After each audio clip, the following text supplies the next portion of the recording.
এখন তোমাদের নিয়ে চলে যাব নাকতলা উদয়ন সংঘের ঠাকুর দেখাতে। এটা পার্থ চ্যাটার্জির পুজো।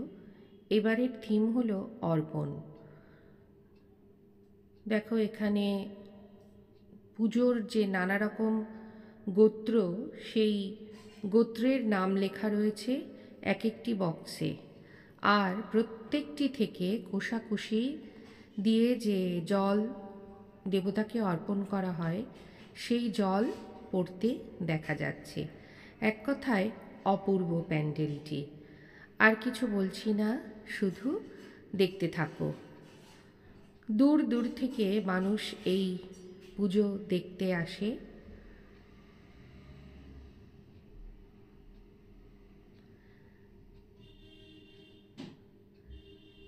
তৃতীয়া থেকেই কিন্তু মানুষের ঢল নেমেছে এই মণ্ডপ পরিদর্শনের জন্য। নিকটস্থ মেট্রো স্টেশন হচ্ছে গীতাঞ্জলি। গীতাঞ্জলিতে নেমে পায়ে হেঁটেও যেতে পারো, আবার টালিগঞ্জ থেকে অটো করেও চলে আসতে পারো এই উদয়ন সংঘের ঠাকুর দেখতে।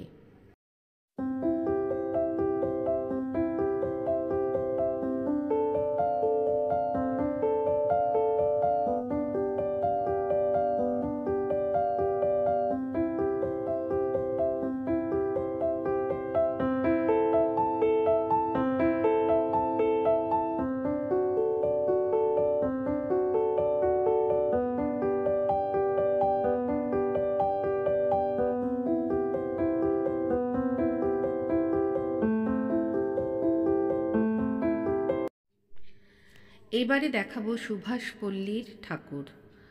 এই ঠাকুরও কিন্তু কয়েক বছর ধরে বেশ নাম করেছে। এখানে আসতে হলে গড়িয়া শ্মশানের কাছ থেকে হেঁটে চলে আসতে পারবে এই পূজা মণ্ডপটিতে। খুব সুন্দর পরিবেশ। আর আমরা সকালবেলা যেহেতু দেখেছি, সেই জন্য লাইটিং দেখতে পাবে না।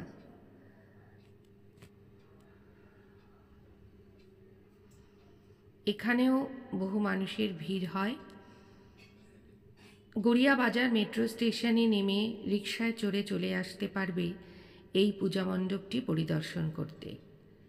আমি কালকে আমার অফিস কলিগদের সঙ্গে আনন্দ করে এই ঠাকুর দেখে তবে বাড়ি ফিরেছি। আর তোমাদেরও দর্শনের সুযোগ করে দিলাম।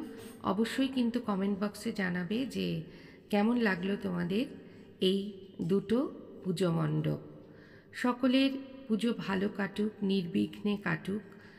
বৃষ্টির যতই পূর্বাভাস থাকুক না কেন, মা কিন্তু ঠিক তার ছেলে মেয়েদের ঠাকুর দেখার সুযোগ করে দেবেন, এই বিশ্বাস আমার আছে। প্রতিমার পছন্দের তরফ থেকে সকলকে জানাই শুভ শারদীয়ার প্রীতি ও শুভেচ্ছা। কারা কারা কোথায় কোথায় ঠাকুর দেখলে কমেন্ট বক্সে লিখে জানাতে ভুলো না। নতুন বন্ধু হলে চ্যানেলটিকে সাবস্ক্রাইব করে বেল নোটিফিকেশান অল করে দিও, যাতে আমি যখনই কোনো ভিডিও দেব তোমাদের কাছে চলে যায় নোটিফিকেশান, আর তোমরা ভিডিওটি দেখে নিতে পারো। সকলে সুস্থ থেকো, ভালো থেকো এবং নির্বিঘ্নে সকলের পুজো কাটুক, মায়ের কাছে এই কামনা করি। আজকে আসি তাহলে, আবার দেখা হবে নতুন একটি ভিডিওতে।